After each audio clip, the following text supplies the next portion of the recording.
Hey everybody, my name is Rhiannon. I'm in cosmetology school and I aspire to be a nail technician. I go part-time, so I graduate the end of November. So I'll actually be a senior here in a few weeks. Today I am inspired to do a Mother's Day set, which I'm very excited about. It's going to be a 3-color ombre on 3 of the nails. And then I'm going to do a very cute Mother's Day design, which I'll show you here in a little bit. So first I'm using Young Nails Manicure Base Coat to, instead of using dip liquids, I'm using gel liquids. So whenever you use this method, you're not going to use any activator, but you will cure each layer under your lamp. So I put a thin layer of the manicure base on my fingernail. I'm taking this very pretty pink color and sprinkling it over the top. You can dip your finger into the powder directly with this method, but there's a chance of it kind of like wrinkling or getting the powder or the liquid getting moved, and I find it easier just to pour over and get a nice smooth even application and not have to worry about mess-ups. But I have done it before where you dipped your finger in, and the only thing with that is I guess it kind of depends on how thick or thin the gel is that you're using. If it's a thin, runny viscosity, then you're going to want to pour over for sure. So with this powder, it is a very nice opaque powder, and I'm putting it over my builder gel. I use IBD builder gel, the color Natural 2. And so with the color that I'm using already being pretty opaque and it being over that nude color already, I really only need 2 dips to get full coverage, so that's what I'm gonna do. Now here in a second you'll see that I accidentally messed up that middle finger a little bit and scratch it, or I already did. And so I'll try to pour some powder back over that again, which doesn't help at all. But it's no big deal because that will be completely fixed after I put on the second coat. Once I get both coats on, I do put it under the light for a full minute. With it being the powder, you don't want to risk it not curing enough, so it's always better to go a little bit longer for safe measure. So I just dust the nails off of my hands vigorously. And then I go straight in with a second coat of that manicure base coat, and I'll just repeat that same steps. I have had the craziest day today.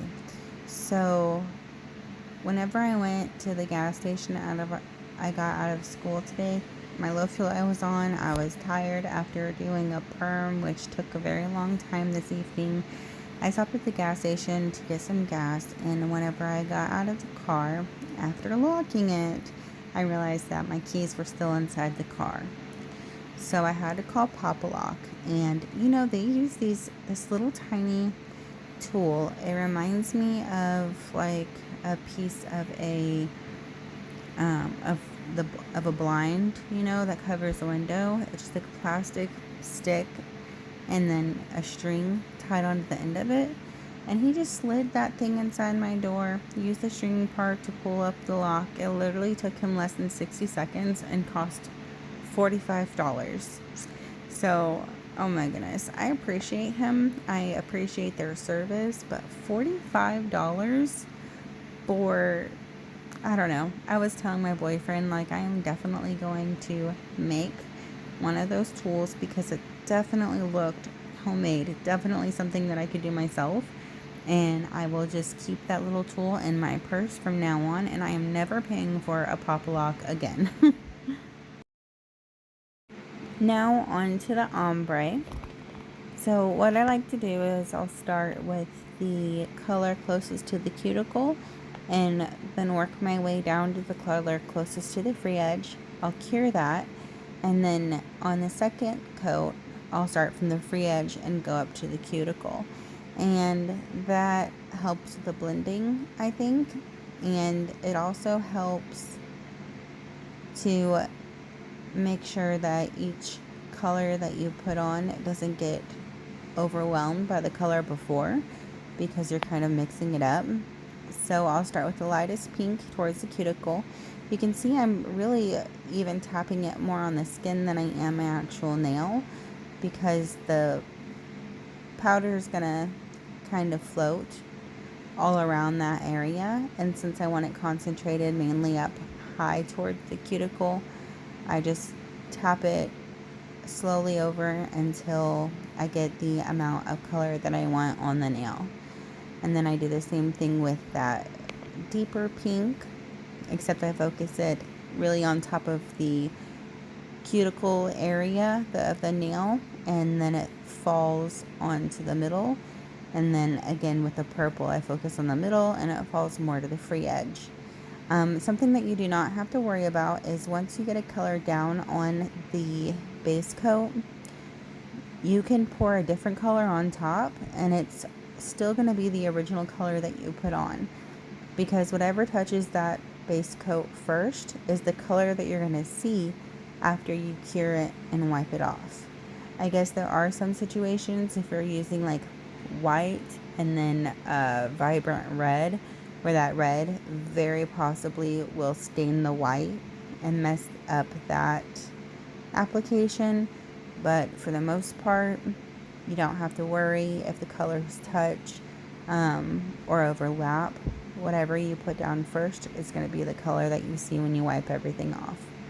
So now that I got all three colors in there, I cured for a minute, brought it back out, put another coat of base coat on, and now I'm going to do the same thing that I did before, except I'm going to start with the purple at the free edge and then work my way up to the lighter color up by the cuticle. I'll do this first finger in real time, and then the next couple of fingers I'll speed it up just a little bit, just for time's sake. I didn't want to cut it out because I wanted to be able to see the whole process, but it can be a little bit monotonous when you're watching the exact same step over and over again at a slower speed. So more about this perm that I did earlier today. Now we only have to have 35 perms for the entire program. I'm there for a year and a half and we only have to have 35 perms total. That includes the ones that we do for our grade packs and whatnot. So I really haven't done that many perms, and I've only done one perm on an actual human before tonight, which was on a 12-year-old boy with relatively short hair, and it was thick. So tonight I had a young man with very, very thick, coarse hair, and his hair was the shortest pieces were probably 2 inches long, and the longer pieces were probably up to 4 inches long. So some of the hair was definitely easier to roll than other parts, but since he does have short hair, he wanted very small curls, and it was a whole thing. I mean, it took me most of the night, but it turned out really, really good. Unfortunately, because it did take me as much time as it did, I didn't get to give him his low fade that he wanted, but one of the other barbers there who are faster and more efficient at men's cuts did line him up, and he's going to come in tomorrow for like his actual full haircut. But it's funny because on the weekdays I usually just expect to go in there and not have much to do. I just planned on actually doing this voiceover and then I ended up going and standing for the entire night, which is fine, but I'm getting old and I get wore out easy. And then on top of that, this is a little personal, but my bra, the underwire, had snapped a little while back, and it decided to go ahead and poke all the way through the fabric. And so the entire time that I was doing this perm, I was just getting stabbed over and over again. Overall, it was a pretty good night. I mean, even though all these things happened and there was stressful parts, I still came home in a good mood. So I think that's what matters. I'm just so excited to have a job that I enjoy. Or, I'm going to have a job that I enjoy and it doesn't necessarily feel like work. That is the biggest blessing and the thing that I'm so excited about going forward. Also, a little side note here, the noise that you're hearing in the background is my fan. I went to sleep at like 11 o'clock tonight, and I have been having some really weird dreams. I woke up bright-eyed and bushy-tailed, and it is only 2:30 in the morning. So I'm sitting here in my dark room with the fan on doing a voiceover. So that's what that is. So I apologize if it's distracting. So after coming out of the light, I am going to dust off all of that dust. I'll use the manicure brush and some rubbing alcohol to really clean it off and get all of the dust off my nails and my fingers. And then I'll take that manicure base coat again and go over all of the nails. I'll cure that for a minute, and then whenever I bring it out, I'll wipe off that sticky layer with a alcohol and a lint-free wipe, and then I'll begin to file.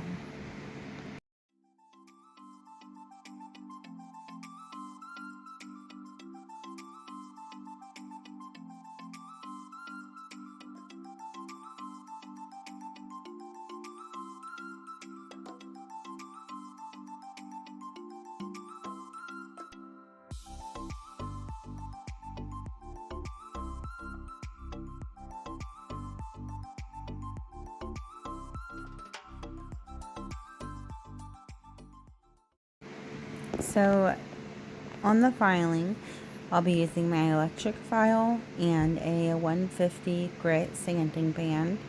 And at first, I'm going to go around the sidewalls and the cuticle of each fingernail. And I'm going to tuck up as close to the skin as possible and take down any spots that might stick out. Usually whenever I do a dip powder set, I'll take an orange wood stick or a toothpick or a dotting tool or something to clean off the cuticle and the sidewalls as I go.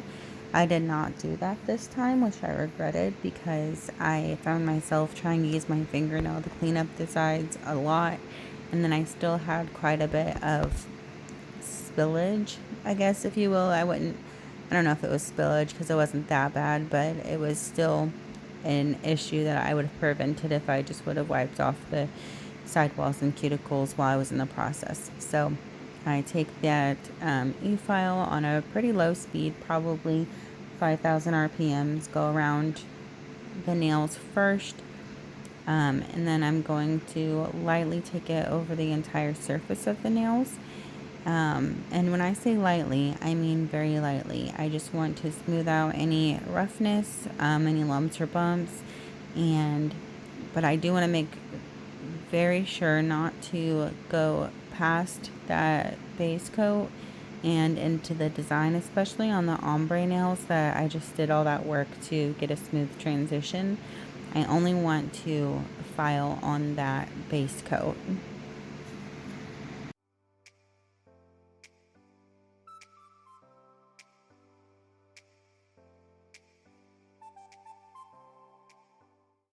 Now that I got that, I'll take rubbing alcohol and my manicure brush again and clean it off really good. And really quick, I want to show you the inspiration photo for this set, so I'm gonna pop it up here.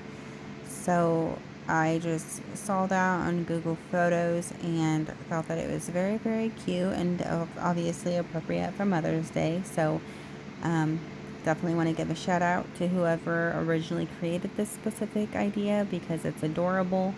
But the actual art on top of the nail is so easy using this micron pen. I'm literally just writing the words, I love my mom, on my 2 middle fingers there. And then I'll add some hearts on all of the rest. I do have to go over it a couple of times with the pen to just really get a nice, rich black color. I was kind of going more for the graffiti vibe that you saw on the inspo picture, which I don't know how well I captured, but regardless, it turned out very, very cute. The only thing with using this pen is after you get it on there, make sure that you do give it a few minutes to fully dry before you put your top coat down. And even when you do put your top coat down, can't talk, glide it over the top. Do not push hard or scrub it in by any means. Make sure it's a very gentle touch. Otherwise, you will end up smearing it.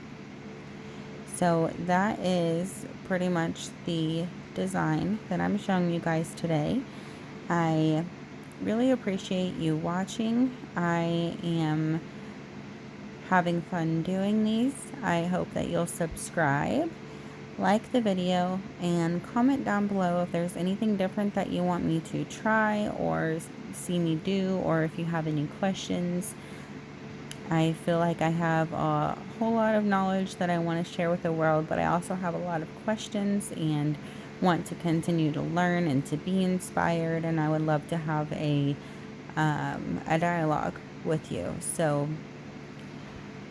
let me know, and definitely come back. I do post a video at least every 9 days. So I know that's kind of a gap, but you can definitely expect to be seeing a video from me again within the next week and a half or so. But thanks for coming, and I'll see you in the next one. Have a great day. Happy Mother's Day. Bye.